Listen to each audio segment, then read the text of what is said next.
नमस्कार। 2024 में मोदी के कहे अनुसार भाजपा को 400 पार भेजने के बाद बंगाल का भी एग्जिट पोल आ चुका है। 7 एग्जिट पोल आए हैं। सातों एग्जिट पोल अपनी ढपली अपना राग गा रहे हैं। जो हमेशा से आंख बंद करके भाजपा को जिताते आए हैं वो भाजपा को जिता रहे हैं, बचे हुए बाकी कुछ और बता रहे हैं। वीडियो में सातों एग्जिट पोल पर बात करेंगे, एक एक करके सभी का एनालिसिस करेंगे, लेकिन पहले बात पीपल्स पल्स और जनमत पोल्स की कर लेते हैं। दोस्तों, पीपल्स पल्स के सर्वे में ममता बनर्जी की प्रचंड बहुमत के साथ चौथी बार बंगाल में ममता बनर्जी की सरकार बनते हुए दिखाया गया है। इस एग्जिट पोल ने टीएमसी खेमे में जश्न का माहौल बना दिया है। पीपल्स पल्स में टीएमसी को 177 से 187 सीटें दी गई हैं। बहुमत 148 सीटों पर है। ममता बनर्जी की पार्टी को पीपल्स पल्स ने पूर्ण बहुमत के साथ सत्ता में वापसी के संकेत दे दिए हैं। वहीं इस एग्जिट पोल में बीजेपी को 95 से 110 सीटें लाते हुए दिखाया गया है। पिछली बार दोस्तों बंगाल में बीजेपी 77 सीटें लाई थी। इस बार बढ़त के साथ इस सर्वे ने 95 से 110 पहुंचते हुए दिखाया है भाजपा को। जल्दी से बात अगले सर्वे की कर लेते हैं, यानी कि जनमत पोल्स की। तो इस सर्वे में दोस्तों टीएमसी को 195 से 205 सीटें दी गई हैं, यानी छप्पर फाड़ बहुमत। अगर ये आंकड़े सही साबित हो जाते हैं तो इसका मतलब है कि भ्रष्टाचार के आरोपों और एंटी इनकम्बेंसी के बावजूद ममता बनर्जी का महिला कार्ड और लक्ष्मी भंडार जैसी तमाम योजनाएं बीजेपी के परिवर्तन के नारे पर भारी पड़ रही हैं। पिछली बार टीएमसी 294 सीटों में 214 सीटें जीती थी।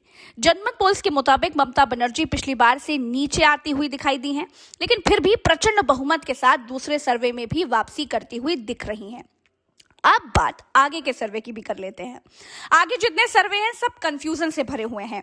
कोई 10 सीटों से ममता बनर्जी को सरकार से बाहर करता हुआ दिखाई दे रहा है, कोई 4 सीटों से ममता बनर्जी को सरकार से बाहर कर रहा है, कोई 10 सीटों से भाजपा को लेकर के आ रहा है, कोई 20 सीटों के साथ भाजपा को ला रहा है, कोई डरते डरते भाजपा की सरकार बना दे रहा है, कोई नमक का पूरा कर्ज अदा करके प्रचंड बहुमत के साथ सत्ता में भाजपा को बिठा भी दे रहा है। दोस्तों, पीपल्स पल्स और जनमत पोल्स में दीदी को जीत मिल रही है। वहीं मैट्राइज और प्रजा पोल बिल्कुल उल्टी तस्वीर दिखा रहे हैं। बीजेपी को 146 से 168 सीटें दी गई हैं। टीएमसी को 120 से 140 सीटें दी गई हैं। प्रजा पोल बीजेपी की लहर दिखा रहा है। इस सर्वे में 148 से बीजेपी को 208 सीटें मिलने का अनुमान लगाया गया है। चाणक्य भी बीजेपी को 150 से 160 सीटें दे रहा है और टीएमसी को 130 से 140 सीटों तक दे रहा है। पी मार्क अपने सर्वे में बीजेपी को 150 से 175 सीटें दे रहा है। टीएमसी को 118 से 138 सीटें दे रहा है। पोल डेयरी बीजेपी को 142 से 171 सीटें दे रहा है। समझ रहे हैं आप ना दोस्तों, इतना बड़ा मार्जिन 142 से 171 यानी 29 सीटों का मार्जिन, मतलब इससे अच्छा तो ये सर्वे करते ही ना। खैर, इस एग्जिट पोल ने टीएमसी को 99 से 127 सीटें दी हैं। सबको कुछ ना कुछ देना था, सबको अपना अपना नाम 4 दिन के लिए भुनाना था, इसीलिए कुछ ना कुछ दे दिया गया है। ये सर्वे नहीं, सिर्फ वोटर के दिमाग से खेलने का एक तरीका है। दोस्तों, अगर सभी पोल्स का औसत निकालें तो एग्जिट पोल के मुताबिक टीएमसी को 142 सीटें मिलती हुई दिख रही हैं और बीजेपी को 145 सीटें मिलती हुई दिख रही हैं। यानी दोस्तों, पोल्स ऑफ पोल्स में बंगाल में किसी को बहुमत मिलता हुआ तो नहीं दिख रहा है। मुकाबला कांटे की टक्कर यानी बिल्कुल नेक टू नेक फाइट का दिख रहा है।